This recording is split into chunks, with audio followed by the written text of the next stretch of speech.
Hi, and thanks for tuning in to Access Unlimited YouTube channel.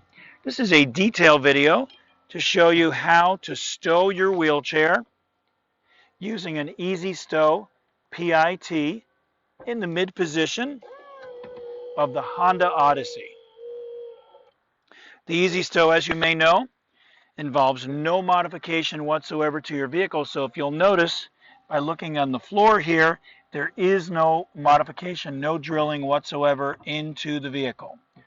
Once we get all the way in, we lower the wheelchair and we're ready to hit the road. There are other videos in this detail, video will in the notes field that'll show you basically how the unit attaches. We'd like you to see that. Also a general video showing different views from the rear and the front, so be sure to check those out. You can contact us at 1-607-669-4822.